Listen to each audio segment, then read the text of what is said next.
안녕하세요. 저는 스토리로 보는 성경 강의를 맡게 된 변다니엘이라고 합니다. 저는 1991년도에 이곳 서울대학교에 들어와서 불어 불문학을 공부하고 또 불어 성경으로 석사학위를 받았습니다. 이후 미국에서 미시간 칼빈 신학대학원에서 구약학 공부를 했고, 또 텍사스 크리스찬 유니버시티에 있는 브라이트 디비니티 스쿨 성경 해석학과 PhD 과정에서 히브리어 바이블과 성경신학을 공부했습니다. 그리고 미국 학생들과 틈틈이 성경 공부를 많이 했고, 10년 전에는 한국에 돌아와서 한국 학생들에게 이렇게 성경 강의도 하고, 또 이렇게 자주 만나서 그룹 바이블 스터디나 원투원으로 성경 공부를 오랫동안 해왔습니다.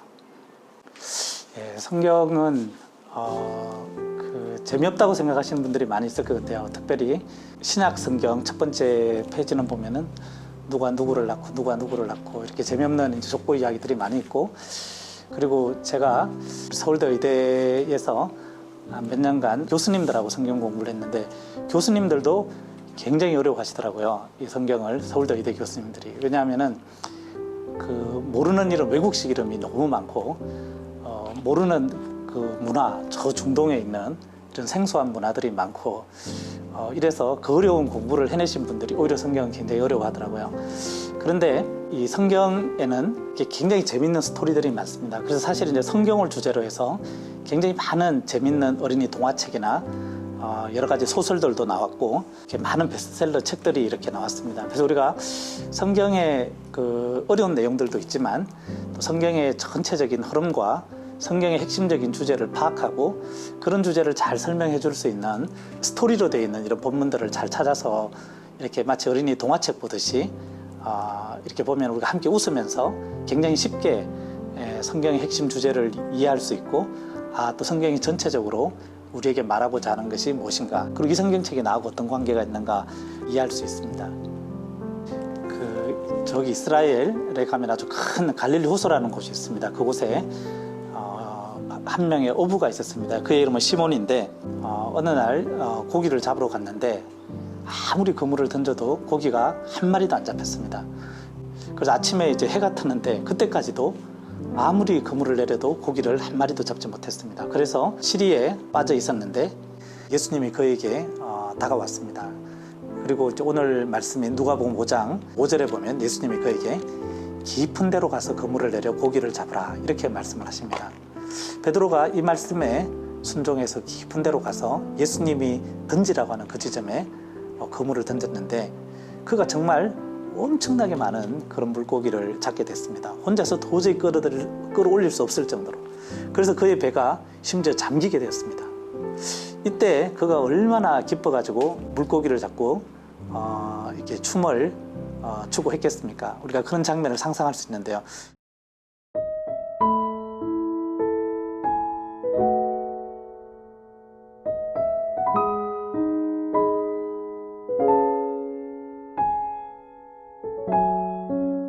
예수님이 물고기를 많이 잡게 해준 것을 생각하면, 어떻게 보면 그 예수님을 적극 붙잡아서 앞으로도 계속 제가 물고기 좀 많이 잡게 해달라고, 이렇게 도와달라고 이야기를 해야 될 것 같습니다. 그런데 베드로가 놀랍게도 예수님께 자기를 떠나달라고 이야기합니다. 많은 물고기를 잡아서 계속해서 기뻐해야 할 텐데, 그 순간 그는 예수님께 자기가 죄인이라고 고백을 합니다. 내가 밤새도록 물고기를 잡으려고 했는데 한 마리도 못 잡았는데, 이분은 어부도 아니고 내가 알기에는 목수의 아들인데 어떻게 이분은 이 깊은 곳에 물고기가 이렇게 많이 숨어 있는 걸 어떻게 알았을까? 그 순간 그는 이 예수님이 누구인지를 고민해 보다가 이 예수님이 이 물고기를 만드신, 이 호수를 만드신, 그리고 나를 만드신, 그리고 현재 이 세상을 다스리시는 그런 하나님이라는 것을 알게 됩니다. 현재 아침에 이렇게 영롱한 태양이 갈릴리 호수에 이렇게 떠올랐습니다. 그리고 이 호수 한가운데에 이 시몬과 예수님 두 분이 이렇게 앉아 있습니다. 제가 생각할 때는 예수님 뒤로 그 갈릴리의 영롱한 태양이 물결을 붉게 물들이면서 이렇게 떠오르고 있지 않았나 생각이 듭니다. 그런데 베드로에게는 그 영롱한 태양보다 예수님이 더 밝게 다가오는 그 자기의 어두움과 자기 안에 있는 여러 가지 문제들을 생각할 때 그 빛을 감당하기 어려운, 그런데 예수님은 베드로에게 두려워하지 말라 하고 그를 안심시켜주고 그를 용서해 주시고 더 나아가서 그가 단순히 물고기만 잡는 이런 삶이 아니라 물고기보다 더 위대하고 소중한 사람들을 돕는, 그래서 많은 사람들을 오히려 죄와 죽음에서 구원해서 많은 사람들이 행복한 인생을 사는 인류의 스승으로 시대의 리더로 세워가는 이야기가 됩니다. 베드로는 이 예수님의 부르심이 너무나 감사해서 그 예수님의 부르심을 쫓아서 예수님의 제자가 되고 결국 그 인류의 스승이 됩니다. 그래서 오늘날까지도 베드로, 피터 이런 이름은 굉장히 유명한 이름이 되고 있습니다.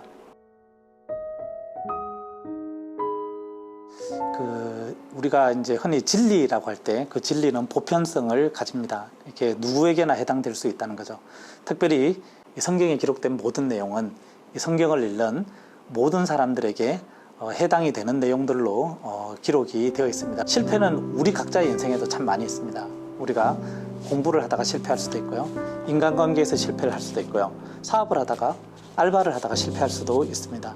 근데 예수님은 실패한 베드로가 많은 물고기를 잡아 그걸 만회하도록 도와줄 수 있듯이 우리의 실패도 만회해주는 그런 분이라는 것입니다. 우리도 이 예수님을 베드로처럼 만날 수 있다는 것입니다. 우리는 예수님을 어떻게 만날 수 있을까? 그런 생각을 해볼 수가 있는데요. 예수님이 처음에 베드로를 어떻게 만나 주셨느냐 하면은 물고기가 많이 있는 깊은 곳으로 가라고 말을 하면서 그를 데리고 가십니다. 베드로가 그 말에 순종해서 이렇게 가게 됩니다. 베드로가 그 예수님의 말을 순종하는 것은 쉬운 일이 아니었습니다. 왜냐하면 예수님은 원래 목수의 아들이십니다. 그리고 나무에 대해서는 잘 알지만 물, 바다, 호수에 대해서는 잘 모르십니다. 그리고 물고기에 대해서 잘 모르십니다. 그건 다 시몬의 전공입니다.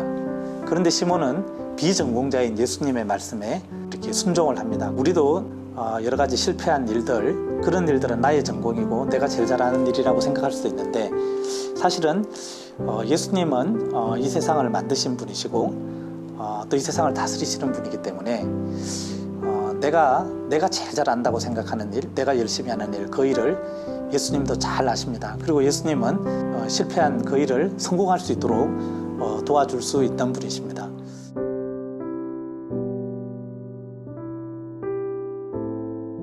베드로는 깊은 호수로 들어가가지고 예수님을 만났는데 우리는 이 성경의 깊은 세계로 들어가서 예수님을 만날 수가 있습니다.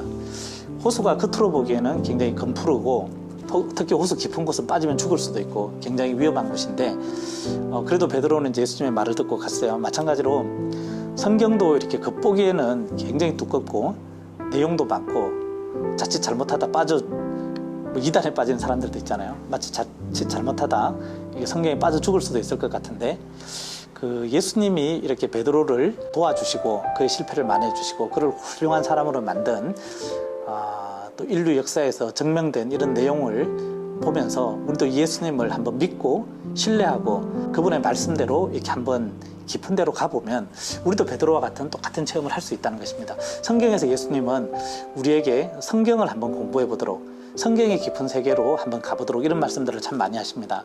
제가 체험한 예수님은 단지 먹고 살기 위해 어떤 직장만 잡는 그런 삶이 아니라 과거 저처럼 이렇게 어려움 가운데 있고 도움이 필요한 사람들을 도와서 그들이 아주 행복하게 위대한 인생들을 살도록 돕는 어떤 사람들의 리더가 되도록 돕는 그런 예수님입니다. 제가 만난 예수님을. 제가 본 한 후배는 대학에 들어왔을 때 이렇게 방황을 많이 했었어요. 근데 알고 보니까 이렇게 중고등학교 때 이렇게 왕따를 당하고 여러 가지 이렇게 폭력에 많이 노출된, 그래서 그 마음에 굉장히 이렇게 복수심도 있고 심지어 이렇게 굉장히 이렇게 마음이 우울한 어두운 그런 삶을 살았습니다. 이 친구는 원래 대학을 들어온 이유가 복수하러 들어왔다 그래요.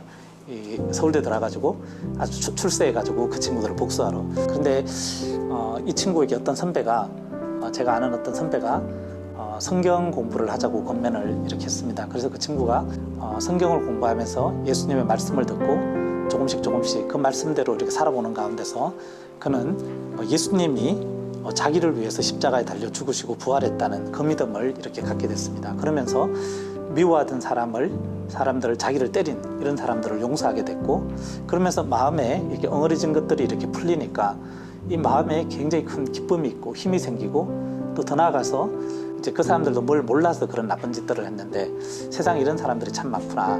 그래서 오히려 그 사람들을 돕는 자기가 이제 그런 예수님과 같은 그런 제자의 삶을 살아야 되겠구나. 이렇게 생각하면서 하니까 자기가 어떤 공부를 해야 되는지도 이렇게 생각이 나고, 자기가 뭘 제일 잘하는지, 어떤 은사가 있는지, 그렇게 해서 자기 진로를 굉장히 잘 이렇게 결정하고, 또 이렇게 마음에 맺힌 것이 없어지고 정신이 맑아지고 하니까 굉장히 좋은 아이디어들이 이렇게 생기고 해서 이 서울대에 다니면서도 세계적인 이런 논문을 쓰고, 또 미국에서도 아주 세계적인 학자 밑에서 공부를 하고, 또 현재는 한국에서 교수가 돼가 오히려 과거 자기처럼 이렇게 어려웠던 그런 사람들을 성경을 지금 가르치면서 돕는 그런 생활을 이렇게 하고 있습니다. 현재 저하고 같은 교회에 다니고 있고, 이제 그런 애들이 사실 상당히 많이 있습니다.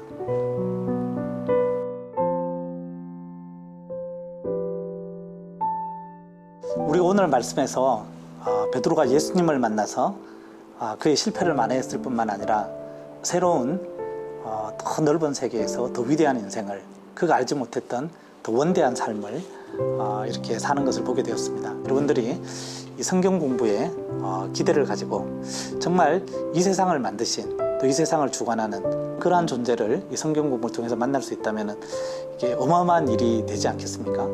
내가 어디서 와서 어디로 가는가, 또 내가 무엇을 위해서 살아야 하는가, 내가 어떤 길을 선택하고 어떤 길을 달릴 때 정말 의미 있고 많은 열매를 맺는 후회 없는 그런 인생을 살 수 있을까? 성경은 여러분들에게 그러한 해답을 주는 책입니다.